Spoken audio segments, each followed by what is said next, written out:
रीवा जिले में इन दिनों हालात ऐसे हो गए हैं कि ना तो आम आदमी सुरक्षित है और ना ही खुद पुलिसकर्मी।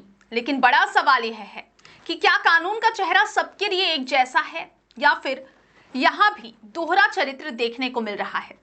रीवा में अपराध का ग्राफ लगातार बढ़ता जा रहा है। चोरी, लूट, मारपीट और हत्या जैसी वारदातों ने आम नागरिकों का जीना मुश्किल कर दिया है।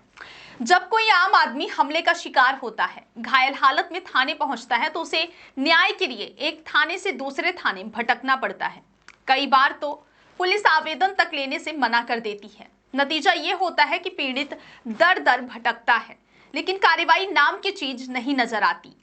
लेकिन यही कहानी जब पुलिसकर्मी के साथ घटती है, भले ही वह ड्यूटी पर ना हो और सिविल ड्रेस में ही क्यों ना हो, तो पूरा पुलिस महकमा हरकत में आ जाता है। आरोपी पर सीधे हत्या की कोशिश जैसी गंभीर धाराएं लगा दी जाती हैं। कुछ ही घंटों में गिरफ्तारी भी हो जाती है और ताबड़तोड़ कार्रवाई देखने को मिलती है। अब सवाल यही है कि क्या कानून सिर्फ पुलिस वालों के लिए सख्त है और आम नागरिक के लिए लाचार है? अगर यही हमला आम नागरिक पर हो तो उस पर कोई ठोस कार्यवाही नहीं की जाती है। क्या आम नागरिक की जान की कीमत वाकई कम है? रीवा की जनता अब यही पूछ रही है। आखिर कब तक कानून का ये दोहरा चरित्र चलेगा? रीवा जिले में कानून व्यवस्था तो कुछ है ही नहीं। कानून व्यवस्था पूरी तरह से लचर है, ध्वस्त है। यदि हम लचर की जगह ध्वस्त कहें तो बहुत बेहतर होगा। इसीलिए कि पुलिस प्रशासन लगातार अपराध बढ़ रहे हैं, अपराधियों के हौसले बुलंद हैं। रीवा में आए दिन देखिए गोलियां पटाखे की तरह चल रही हैं। कोरेक्स बड़ी पैमाने पर पकड़ी जा रही हैं। यहाँ तक कि आप देखिए कि लड़के लड़कियाँ छोटे बच्चे सुरक्षित नहीं हैं। कक्षा 9वीं 8वीं के बच्चे सुरक्षित नहीं हैं। तो पालकों में रीवा ज़िले के पालकों में भय डर समा गया है कि कहीं भी ऐसी स्थिति बच्चों के साथ हो सकती है। यहाँ तक कि पालकों से जब बात होती है, अभिभावकों से बात होती है तो कहते हैं कि बच्चों को मोबाइल हमने इसलिए दिया है कि ताकि पता चले कोई घटनाएँ न हो। तो रीवा की जो व्यवस्थाएँ, कानून व्यवस्थाएँ पूरी तरह से लचर हैं, ध्वस्त हैं और चरमराई हुई हैं। इस कानून व्यवस्था को सुधारने के लिए पुलिस को सर्जरी करनी चाहिए, पुलिस को अपने गिरेबान में झांकना चाहिए और निगरानी करनी चाहिए, समीक्षा करनी चाहिए कि क्यों ऐसी प्रक्रियाएं हो रही हैं।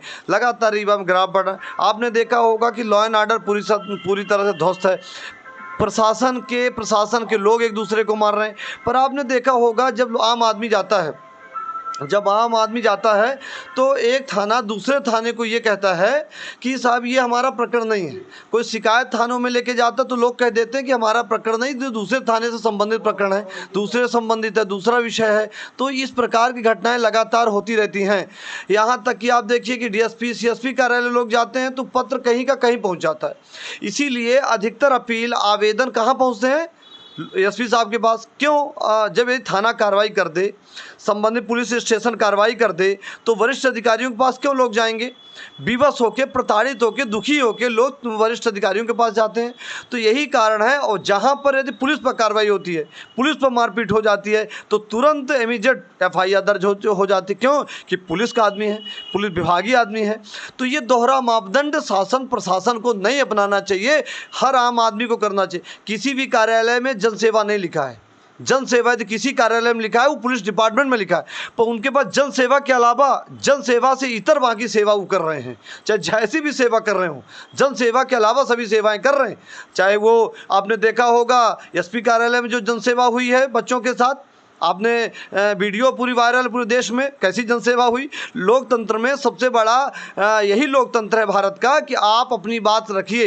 हिटलरशाही, नौकरशाही, तानाशाही भारत में नहीं होनी चाहिए।